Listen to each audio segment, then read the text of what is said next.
On a numbers game, the right data changes everything, and the data behind Shopify is hard to argue with. Millions of businesses worldwide run on it, including our own VSiN store.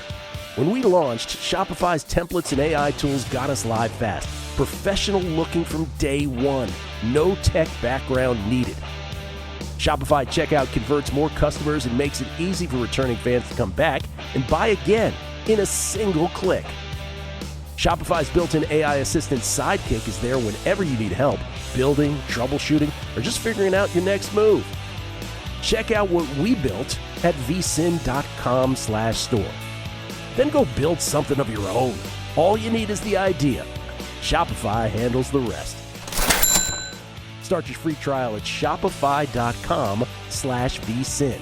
That's shopify.com/vsin. Shopify.com/vsin.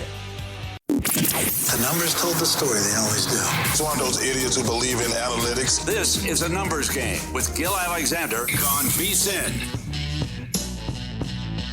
July the 14th be with you on a Tuesday morning. Welcome on into a numbers game. I'm Dustin Swedelson, filling in for Gil Alexander all week long alongside my bearded brother. He is Kelley Bydlon. We got you covered for the next 3 hours on VSiN, the sports betting network. A lot to get to. It's a big day in sports. We have essentially the Super Bowl before the Super Bowl, but it's in the other football, not our football, the world football game, Spain, France. Essentially Rams and Seahawks from the NFL season. That goes down in just a few hours. We will be all over it in a myriad of ways on the program. LeBron James watch continues. I know our listeners love when you bring up LeBron James here in any downtime, but there's not a lot of news happening. Feels like at some point he's going to make a choice. Will it be today? That is the question we were asking. I'm going to pepper Kelley Bydlon with British Open stuff. You standing by this week? It happens this week? No. I'm just going to keep building it up and pretending like I think it is. Great. And then when I'm wrong, I will move the goalposts. Gotcha. And say, well, you know what? LeBron's now toying with us. Did he say that yesterday, Danny, or am I making that up? Did you say it was going to happen this week? I asked. You asked if it was going to happen. See, this is the great cop-out of being the person who leads the conversation. It is. Is I get to say, look, I'm just asking the question. I'm not insinuating it's going to happen. That's right. I'm throwing it out there because someone has to ask these questions. Who wins the All-Star Game tonight? That is the question we're going to ask throughout the show. And I was looking at some of the numbers. A lot of people think the game's going to go one way. I think it may go the other. And if we're going to go MVP, I'll tell you my strategy. It's a little weird, but we're going deep down the board, and that's the only way I can do it as far as tonight's All-Star Game festivities are concerned. But let's begin, my friend, with the Home Run Derby, where we came into this with a new format. It was supposed to be a bit more condensed. We got fewer homers. I don't know if it was a shorter broadcast. I don't know if it felt like a shorter broadcast to people. But Jordan Walker is your winner. He had 6 home runs in a row to win it, had 8 with 1 swing left. He had 4 consecutive with 1 swing left, right, to win this thing. He was 7-1 pre-contest. He was 6-1 heading into the final after Schwarber hit 11 in the finals. And my dude just won $1 million when his salary on the season is only $800,000. Good night for Jordan Walker. Jordan Walker betters, man. It was, you and I were talking, looked effortless for him out there. It was incredible, put on quite a performance. And if you were like me and you had a Kyle Schwarber ticket, well, that kind of sucked. I don't know if it's is it in a bad beat territory? I don't know. I don't think it's in a bad beat. Because it was just an impressive. I got caught. I'm not going to say it was a bad beat. Look, again, I said this yesterday on the show. Had I done well on the Home Run Derby, I would be victory lapping right now. I'd be super obnoxious, but it's a wonder I could even sit in this chair right now with the beating I took last night in the Home Run Derby. So because of that, I would say if this was more of a sharp handicap type situation, when you had Schwarber and you got into the finals and it was one-on-one and he had that massive lead, you just would have came back the other way with Walker at that point. No, I wouldn't have. No, you wouldn't have. Because you're not putting as big of a bet on this where it's going to pay that big of a difference. Also, like, what do you have Kyle Schwarber just smacked 11 in the final. True. You're sitting there with the lead in the clubhouse thinking there's a slim chance you're getting this is the difference between a pessimist and an optimist. That's what we have here is whenever something good is going in my life, you know what I start thinking? When's it coming back the other way? Yeah. Every time I go on a 10-2 run on the VSiN Picks page, I go, when's that 2-10 coming to even things out in the end? I think that is the difference between you and I. It's like, you're going, I'm in a power position. I go, I'm not supposed to be in a power position. This is certainly going to end at some point. Schwarber, by the way, you mentioned, he surged but finished second. He made $500K. I was a bit concerned because I texted you and Danny during it after Murakami, who was my only outright, went out with a whimper. I went and put some money on Schwarber at plus 290. I was like, you know what? Well, I sat here all day yesterday hyping up Schwarber. He's built for the event. Slow pitch softball, knows the nooks and crannies of the stadium. Felt like the guy who was rightfully the favorite. Why don't I just bet the rightful favorite? Now, at the same point in time, I also came on here and said, it's 7 great contestants plus Wilson Contreras. Oh boy, did Wilson Contreras make me look stupid because he had the longest home run. I mean, he had a long home run in his first for a while. Caminero ultimately cashes there 491. We go over 484 and a half for the longest home run in the event. But you had Wilson Contreras with 13 in the opening round? Yeah. I did not anticipate that. And the finals, by the way, the matchup between Walker and Schwarber, that would have paid out 13-1 if you did that ahead of time. Yeah, that'd be pretty good. We'll talk to Mark Borchard here in about an hour and a half. I know he had 2 plays last night, and it was Schwarber and Jordan Walker. So that was an easy final for him. That is a pretty fun situation to find yourself in. Also, coming up here in about 10 minutes, former Mets manager Terry Collins will be on the program. Part of the reason I wanted to book Terry Collins today was a couple things. I want his thoughts on the second half of the season, specifically 2 teams out of the NL East. Braves not doing great before the All-Star break, and the Philadelphia Phillies. So I'm not even going to tease this. I think I'm all in on the Phillies. I think the Phillies are the play on the board. I think when I look at them, NL, World Series, and a couple of future spots, Philadelphia screams to me, this is your team that could potentially take down the Dodgers. I'll explain later on in the program. But going back to the Home Run Derby here as we recap what went down last night, Walker with the win. And Kelley and I did a little draft, an impromptu draft during the show yesterday where we went snake style to take them, and we put 50 on the line. Here is $50. You want to count that, my friend? Because whoa, that is your $50 right there. All 5s. That's weird. That's $50, and I owe you a bottle of liquor, so don't worry. Look at that. It's like Crown Royal. Thanks again. This is for you, buddy. Yes, our friends over at Crown Royal. What's it, the apple? Yeah, you get the apple. You get the green apple. Is it too early for a shot? I don't think so. I think you're good, man. I think you just take a swig right now. That should be great. A little live taste test. Wow, you actually did it. I didn't really think you was going. It's very appley. You've never had that before? It's very yeah, it's very That's appley. Delicious. Yeah, man. That's good. This might be day. There you go. It's 7:06 in the morning. And I just had a little liquor on the air. Oh, baby, let's go. We're going to get loose today. Here's how the results of that draft went, by the way. If you want to see someone, when sometimes I prefer as a bettor, if I'm going to be wrong, let me just be so wrong there isn't even a prayer. I was wrong in all of my bets that I put on the Home Run Derby. And then the way I handled this Derby draft with you, I mean, could you have had better options on your team? You literally had the 3 highest outputs on your team. You went number 1. You took Schwarber. Yep. I had the benefit of going back-to-back picks with Murakami, 9 home runs. That did not work out well, although you texted me because you joined me on him. Dude, that was hilarious. His first swing was so just a flick of the wrist, smooth, effortless. You're like, oh, baby, he is primed for this thing. Everybody's settled in. We're going to be here for a while. And then all of 5 swings later, you're like, yeah, never mind. No, Murakami's he's toast. And then I felt a little bit better about my situation. Junior Caminero showed up and was just stroking line drives like it was just casual. I was like, oh, he's not even going to have to try and he's going to win this event. He finished with 17. Jack Caglione had 8. Ben Rice, who I'd never seen Ben Rice without a hat on until yesterday. Ben Rice looks like your friend when he was 13 years old that was the first one to go through puberty, where his head hasn't grown into his body yet and still has a childlike face. I couldn't believe how young Ben Rice looked. That didn't work out well. Jordan Walker fell into your lap. I then went Bryce Harper, and then you took Wilson Contreras, who had 21. Total home runs for Kelley's team, 90. Total home runs for Dustin's team, 41. Congratulations, my friend. Thanks, man. That was, we're not going to sit here and brag about that. That was, I couldn't even remember who had Jordan Walker. I knew I had Contreras. I knew I had Schwarber. When I was watching at the end, I'm like, does me or Dustin have Walker? I mean, but essentially winding up with Contreras, who was the last pick, and him having that sort of performance, it set you up. There was no way you were losing after that. Right. Although I would say this, it wasn't a lock Schwarber made it to the finals. No, it was not. If Bryce Harper would have passed him, Schwarber wasn't going to be there. Then this whole thing would have opened up. I thought overall the format was improved. I'll say this. I think the clock being gone was correct. We now get to see how efficient these guys can be hitting home runs to me, because before it was a test of how good is your pitcher. Now it's actually a test of how good of a hitter are you, and you can pick your pitches. You can find your spots. You can take pitches all day long until you find the situation you're looking for. I thought last night the way that they tweaked things was the correct way. I'm sure we'll get bored with it at some point, but I actually enjoyed the Home Run Derby last night. Well, I totally agree. I think they actually got everything right except for one thing. The magenta ball at the end, right? Yeah, that's weird. I mean, I guess I'd like to hear the players' comments on that, but man, everybody was, until Jordan Walker at the end, right? Everybody was struggling on that last pitch.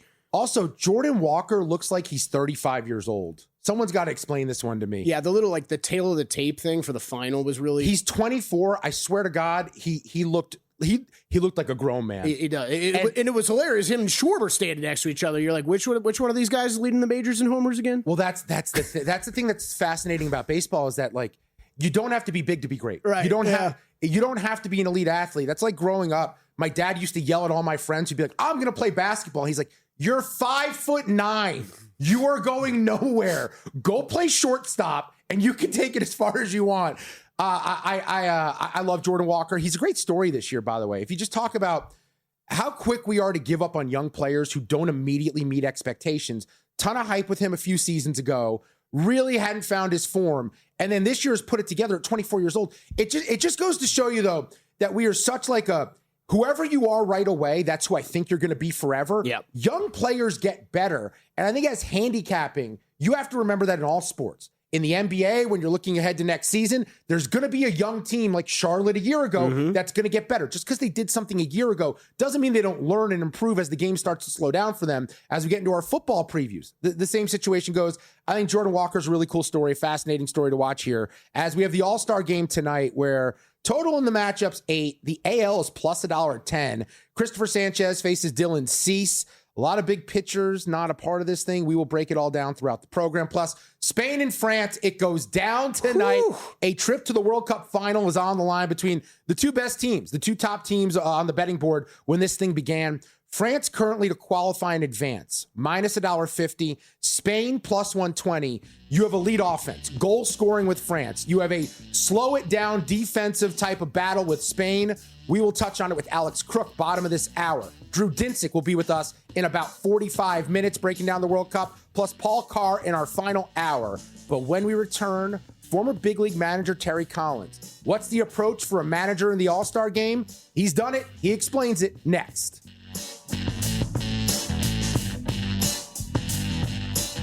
You're here because you want an edge. That's what separates listeners from winners. But let's be real, mindset alone doesn't get bets home. Pros win because they've got the tools, the data, and the discipline. And now so can you. VEASAN Pro gives you access to the same real-time insights the sharps use. No secrets, no fluff, just actionable info that moves markets. Tap the link and see why serious bettors are turning knowledge into profit with VEASAN Pro. On a numbers game, the right data changes everything, and the data behind Shopify is hard to argue with. Millions of businesses worldwide run on it, including our own VEASAN store. When we launched, Shopify's templates and AI tools got us live fast. Professional looking from day one. No tech background needed. Shopify checkout converts more customers and makes it easy for returning fans to come back and buy again in a single click. Shopify's built-in AI assistant Sidekick is there whenever you need help, building, troubleshooting, or just figuring out your next move. Check out what we built at vsin.com/store. Then go build something of your own. All you need is the idea. Shopify handles the rest. Start your free trial at shopify.com/vsin. That's shopify.com/vsin. Shopify.com/vsin.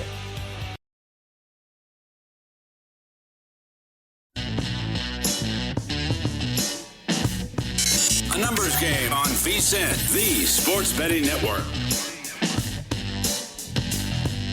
Back on a numbers game. Dustin Swedelson in for Gil Alexander all week long. He is Kelley Bydlon, always hanging out here at the Circus Sportsbook in downtown Las Vegas. Appreciate you being with us today. Sirius XM channel 158, YouTube TV, the VEASAN Watch app, and radio affiliates across the United States of God bless America.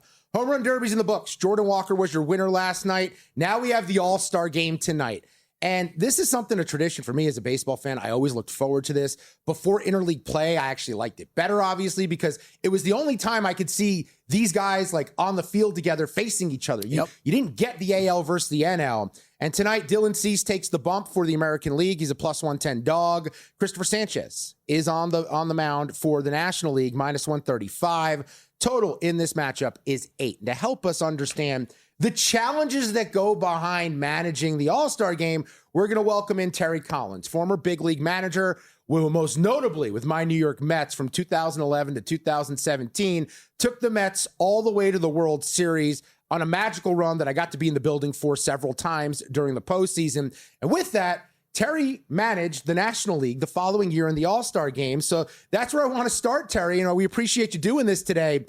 How difficult is it for Dave Roberts and for John Schneider here to manage all of these people, these egos, these situations as they play in a game that does not count tonight, but everyone's going to be watching?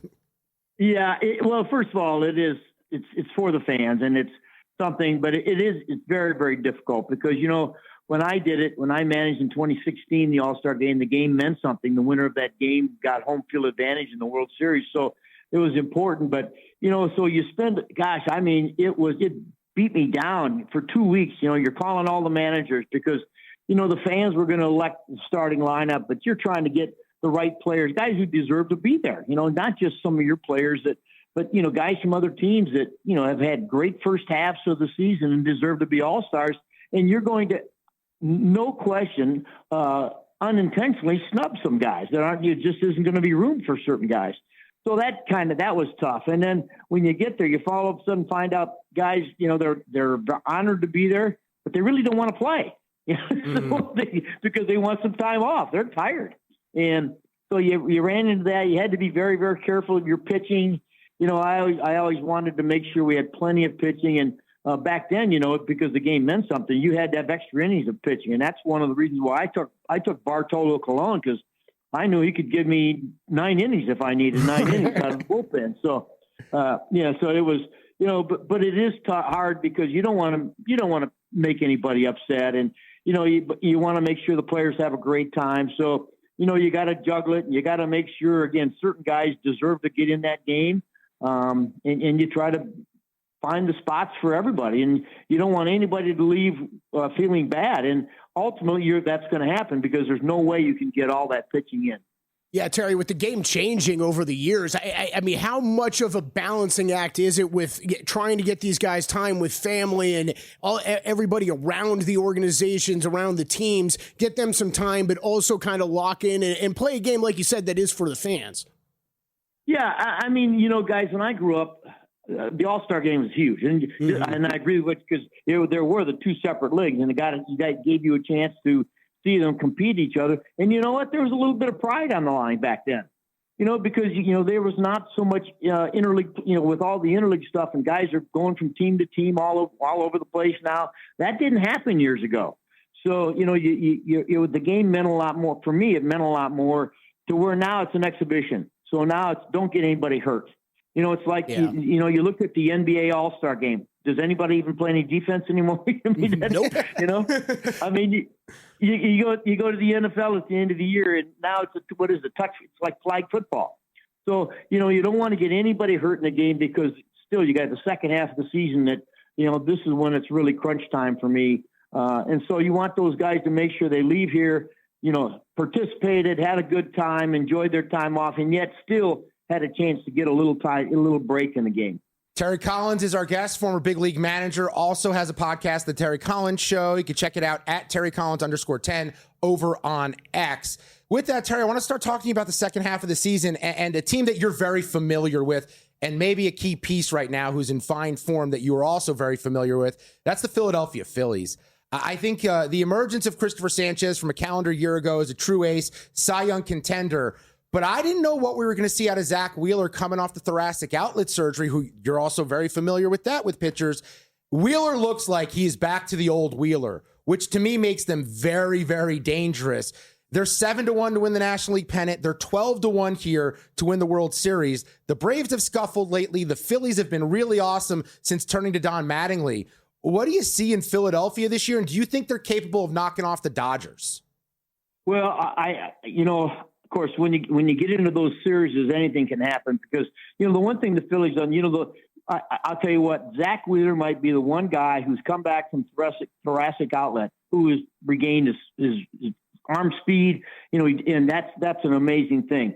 And so I think his stature, but Luzardo's pitched great for them. Yeah. I mean, and so you look at, they've got 4 quality starters, and now it all in today's game, as you guys know, it's all about coming out of that bullpen. Because that's where, you look at your starters give you 5 innings, 6 innings. So you've got Nola, Wheeler, Luzardo. It's just four top guys. But it's going to come down to, making sure that offense gets it going too. Cause they made a couple of changes. For me, I always look at, obviously Kyle, leading off the game can be dangerous, but I still think Bryce Harper is one of the best players in the game. And if Trey Turner gets it going, they're going to be awfully tough to beat.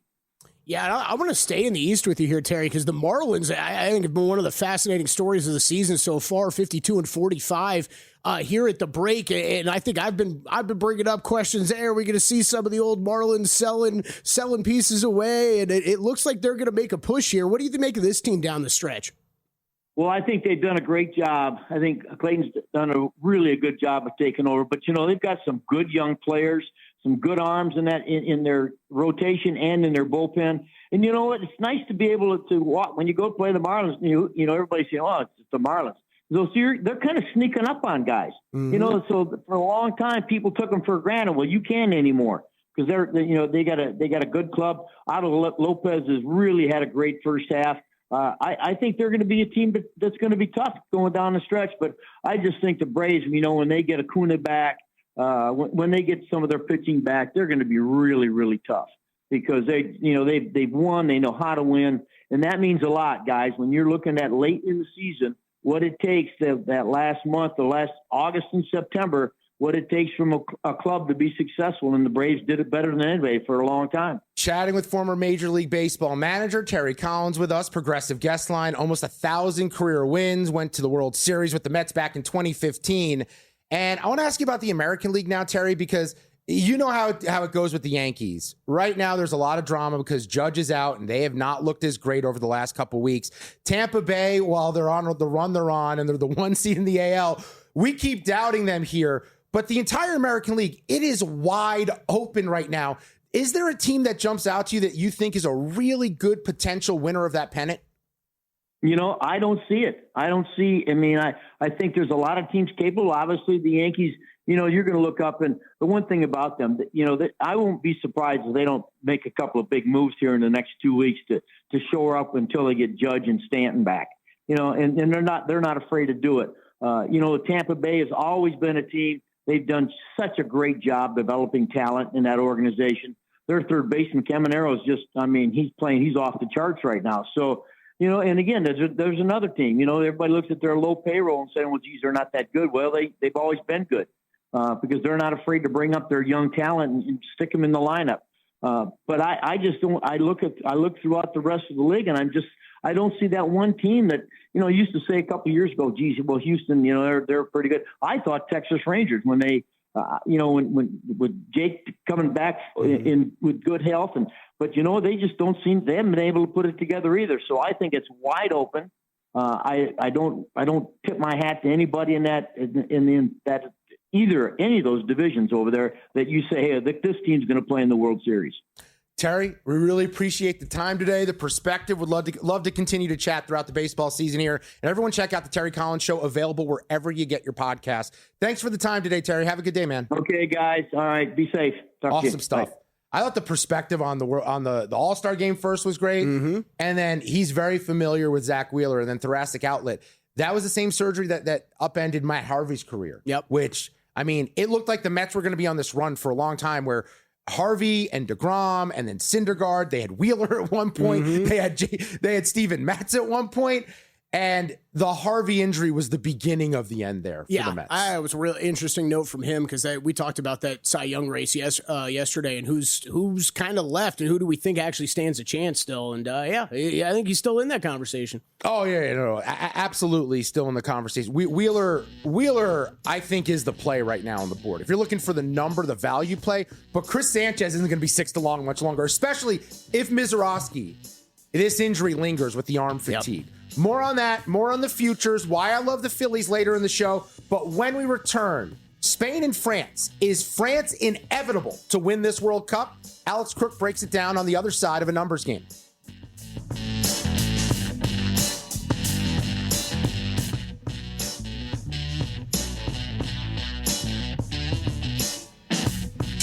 A numbers game on VSiN, the sports betting network. It goes down today in the World Cup. Welcome back into a numbers game. I'm Dustin Swedelson, filling in for Gil Alexander. That's Kelley Bydlon. You can follow the show on X at VSiN Live, at Dustin Swedelson, at Kelley Bydlon. Today's as good as it gets. If you're just a sports fan, you want marquee matchups, you want names, you want contrast in styles, you want glory on the line. Yeah. France and Spain's going to deliver. There's no doubt we're going to get an epic matchup here because the World Cup on our territory, now this is the most American way you can frame it, has been so entertaining. I can't say if it's been more entertaining than past World Cups, but it's the one I've paid the most attention to. And right now we've got France as a minus 150 favorite to qualify, Spain plus $1.20 to advance. To help us break that down, we go out to the progressive guest line. You've heard him on VSiN all World Cup long. Alex Crook, TalkSport chief football correspondent. He joins us now here on A Numbers Game. Appreciate you doing this, Alex, as Alex is coming to us from Manhattan right now, getting a lay of the land there. Before we get into your actual bets on this matchup, semifinals, trip to the finals on the line here, how different are these two teams and the way they approach the same sport?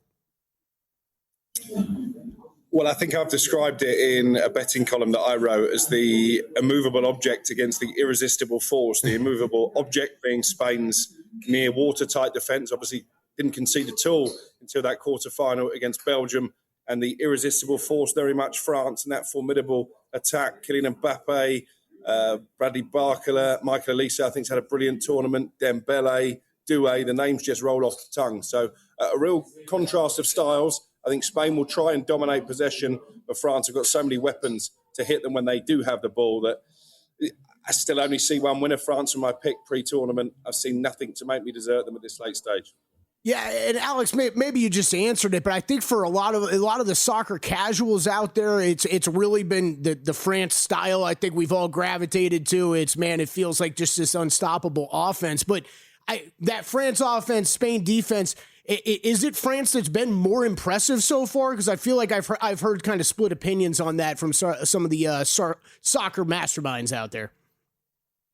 Yeah, the game against Paraguay was a bit more attritional than maybe would have expected. But apart from that, I think there have been some stellar France performances. Spain have just sort of quietly gone about their business. No one's really talked about them to this stage as potential winners. But obviously, if they were to come through this semi-final, they'd have a great chance in the final in New Jersey at the weekend. But yeah, France have been the standout team for me. It reminds me a little bit of Spain in the Euros 2 years ago, where actually we had some epic matches, as you said, but the quality of some of the historic bigger nations, the likes of Brazil, England, Portugal, the Netherlands, maybe even Argentina, who've been reliant on moments of good fortune, they're not quite as good as previous teams. And France are the one for me who have set the standard in this tournament. Yeah, France just feels kind of inevitable. I know you got a bunch of plays here. We'll get to them here in just a second.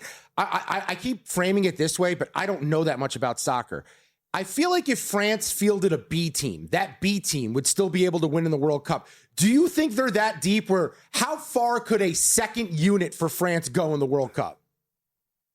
I think offensively, they're definitely that deep. Defensively, maybe not so. And the fact that Rabiot is still playing game in, game out in midfield is a surprise to me. But yeah, going forward, they've got all kinds of weapons. And that's the problem for the opposition. If Spain were to try and double up on Kylian Mbappe and mark him out the game, all that will do, I think, is open up spaces for the likes of Olise, Dembele and Barcola to exploit.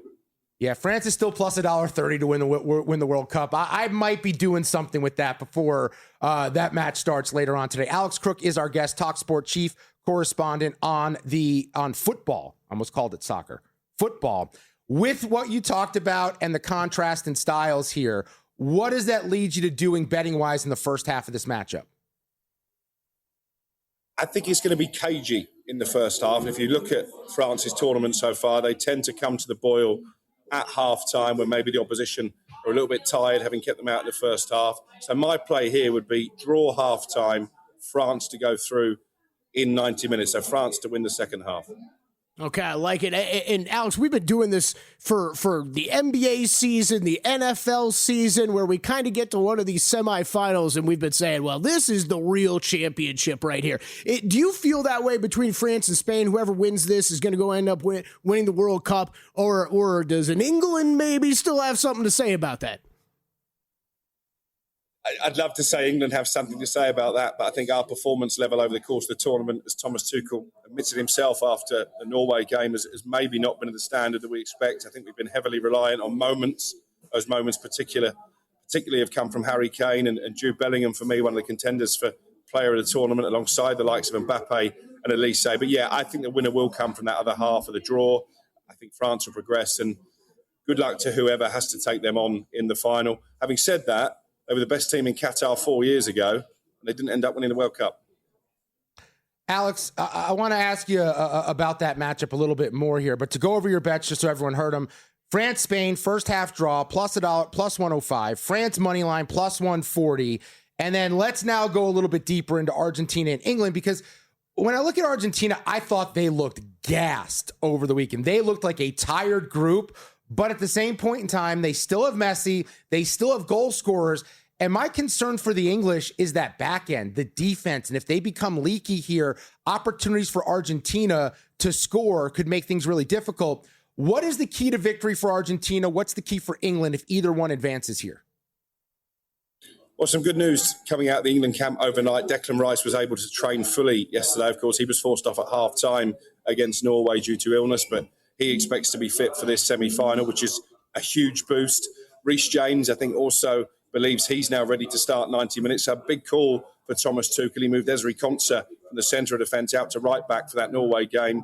I think if I was England manager, I would be playing players in their preferred position. Therefore, Reece James would be starting for me to try and tighten up, as you say, what has been quite a suspect back line to this point. They've given away a lot of chances and conceded plenty of goals, England. But I agree with you on Argentina. Very lucky to get past Cape Verde in what was one of the most dramatic games that we've seen so far in this tournament. And even luckier against Egypt when you look at the controversy over that disallowed Egyptian goal. But they've got a cheat card, haven't they? They've got the GOAT in Lionel Messi. He was able to power them all the way in Qatar. I wouldn't write him off doing that again. But I'm confident from an England perspective. And if England were to beat Argentina, I'm 44 this summer. This would be the biggest result of my lifetime. Because if you look at England, even in recent tournaments, they've gone deep into World Cups and European Championships. Whenever we come up against a nation who are seen to be on the same level or better than us, we go out. So if we can get the job done against a powerhouse that is Argentina, against the defending world champions, against Messi, I think this is the biggest result, maybe since England won the World Cup in 1966. It will be that huge because you also factor in the rivalry between the two teams. We know what happened in the Azteca in the hand of God in 1986, France 98, David Beckham gets himself sent off and England lose on penalties. Beckham gets revenge in the group stage 4 years later. This is a proper grudge match, guys. For those who are not aware of the hatred between England and Argentina, this is going to be fierce. This is going to be feisty. But I think England can win it. I love it. I love it. I love it. Dustin, you know what I'm picking up there too is Alex with the measured English expectations. You win this, and that's a huge win compared to what we've seen in the United States here. This is where the soccer is, understanding comes in. That's for sure. Alex, I want to ask you about this total quick. Hey, a lot of people are going to see 2.5 over. They're getting plus money, plus 130. All the names on these teams, Harry Kane, Lionel Messi, that we're going to talk about. You go and look at just past results, and you would see a lot of games that have gone over this total. How do you feel about this? Is this kind of a trap for people going in looking to bet the over here? I think it could be a goal fest. Okay. You talked about England defensively. Argentina haven't been great defensively. My prediction is England to win 3-2 in extra time, which will be an absolute epic. I just think both sides, best form of defence here is to go on the attack. And actually, that's what we've seen from Thomas Tuchel this tournament.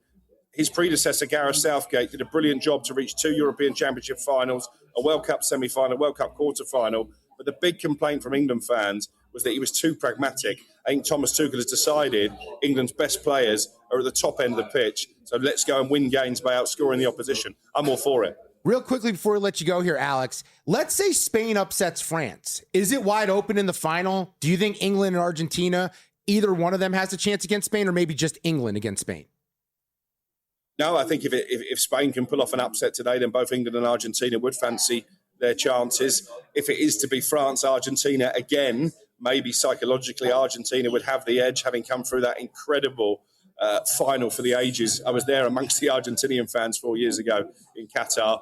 Whatever happens this weekend, I'm not sure that game will ever be beaten. But yeah, if it is Spain in the final, I think that brings England and Argentina right into play in terms of being crowned world champions again. He's Alex Crook, TalkSport chief football correspondent on X at Alex_Crook. Hey, you've been killing it on VSiN. I've enjoyed your spots all World Cup. Keep it rolling and enjoy New York.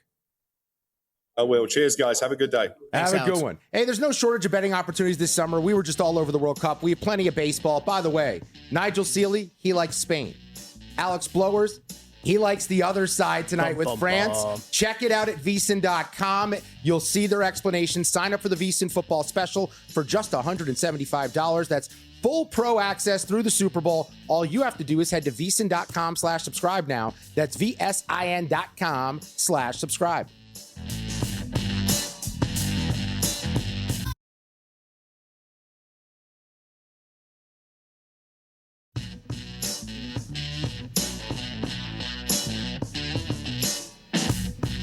A numbers game on VSiN, the sports betting network. Dustin and Swedelson coming to you from the Circus Sportsbook in downtown Las Vegas. That is Kelley Bydlon. I always feel like this is a 90s wrestling reference. I no longer watch wrestling. Have to Google it again. Because I advanced. But I think I said this last time. Every time I intro you with me, I want to do the Road Dog, Jesse James. To Billy Gunn. And he always does this when he puts you like, you know what? I don't have to Google it this time because you're right. You did do it last time. I remember it, and we got like 3 people that tweeted me videos of the two guys. Yeah. So yeah. They were as always. Thank you to everybody. The New Age Outlaws. I've tried to like watch wrestling here and there as an adult, and it's not even like the offensiveness of like the scripted nature, which like that was the issue for me is when they started acknowledging outside of the confines of the sport, like that they were human beings with lives. That was a bit of a bummer. But we've even reached a point now where it's just, there's too many nostalgic callbacks. And I find at 41 years old, the best way to trick our generation into caring about things is remind us of our youth over and over again. Member berries. Yeah, absolutely. Remember that? Remember the South Park episode? It's fantastic. Remember when? Remember this? Remember this? Dude, that, I haven't watched South Park in over 10 years. Oh, it's good because it's all the thing. Remember Star Wars? Remember yeah. Okay, that's what that's from. That is what that's from.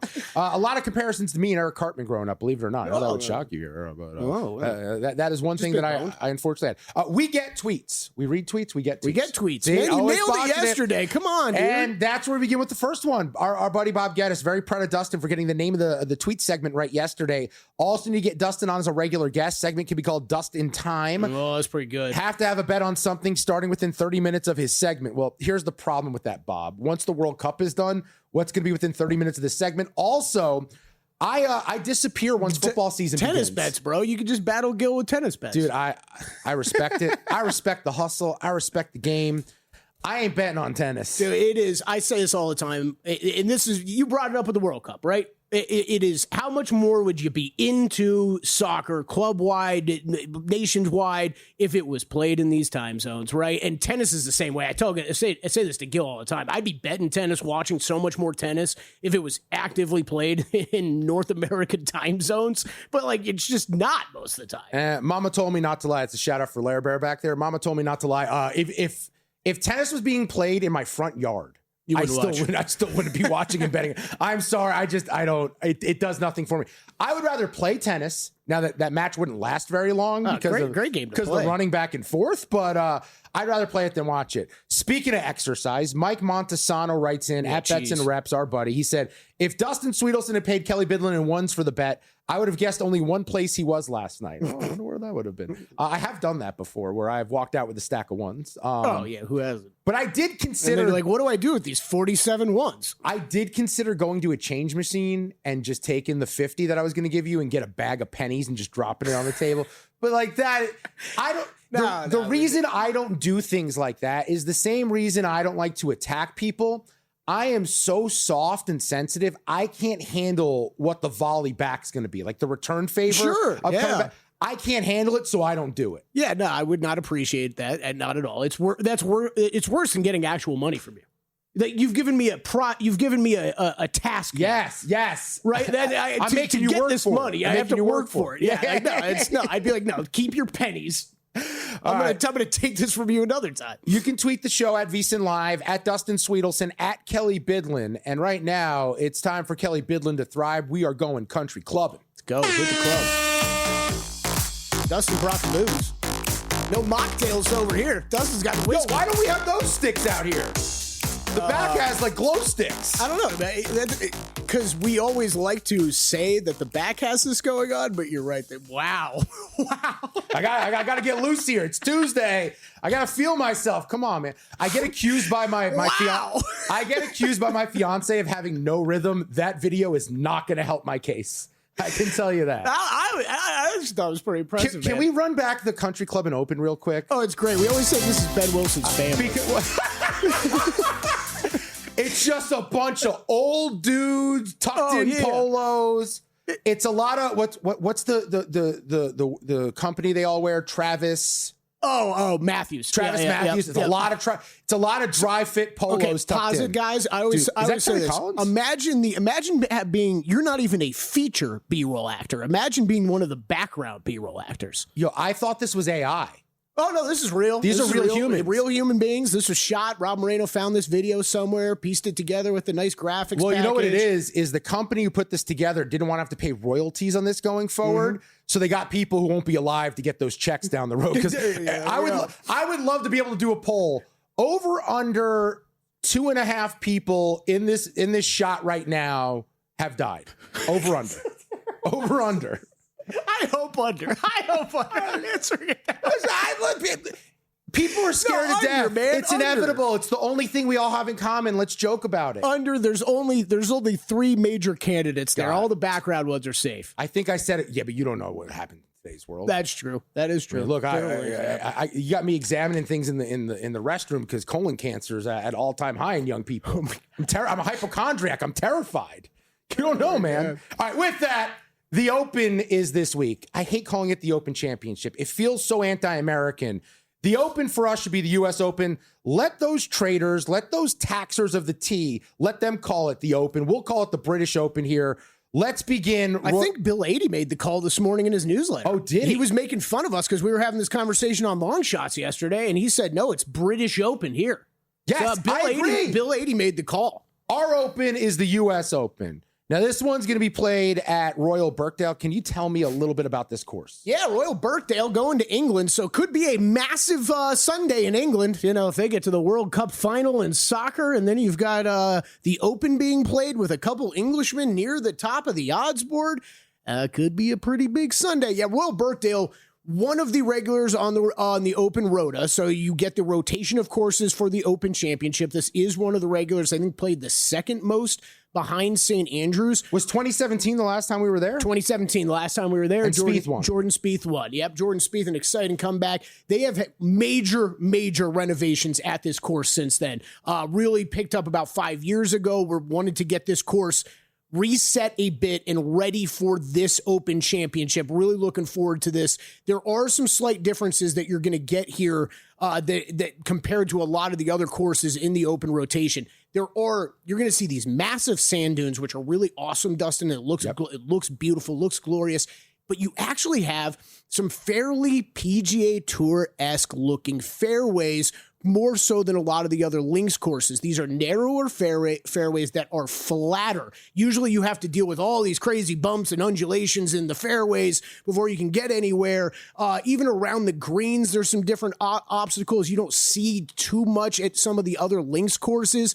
So a little bit of a unique setup. Usually, a lot of the times with links courses, we are talking about wide open fairways, guys grip it and rip it with the driver. Then you got to figure out your problems down the rest of the way.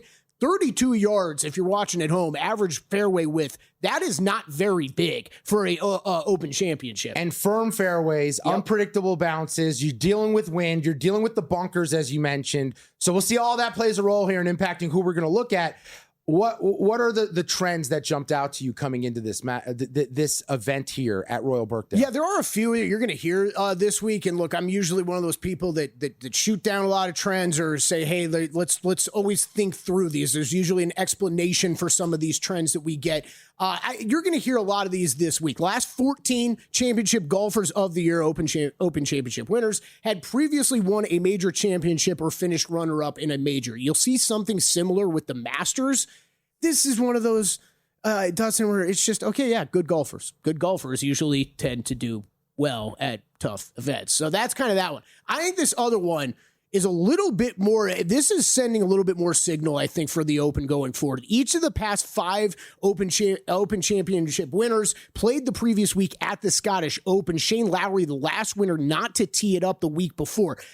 Additionally, each of the past 4 winners finished T12 or better at the Scottish Open. Scottish Open is becoming a much bigger tournament on the PGA Tour, DP World Tour. They've done a great job with the Renaissance Club. It's an awesome lead-in event for the British Open.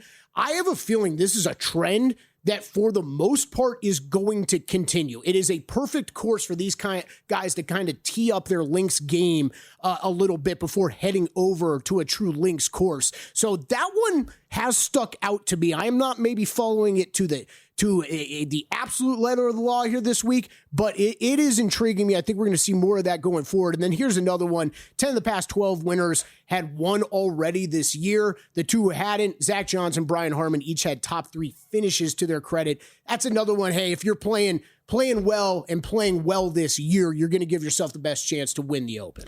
All right, we will get Kelley's thoughts on the golfers that jumped out to him, the ones he's already fired on. Then I have questions about several golfers in the field. Like it. $30 million in guaranteed prizes cash in this football season in Las Vegas with 3 Circa Sports contests. $1,000, all with no rake for the entry. That means every dollar stays in the prize pool. Circa Million, 18 weeks, 128 ways to win. Circa Survivor, pick a winner each week. Last one standing wins. Circa Grandissimo for the high rollers, $100,000 entry, enter in Nevada, play from anywhere, $30 million guaranteed. Visit circasports.com for details.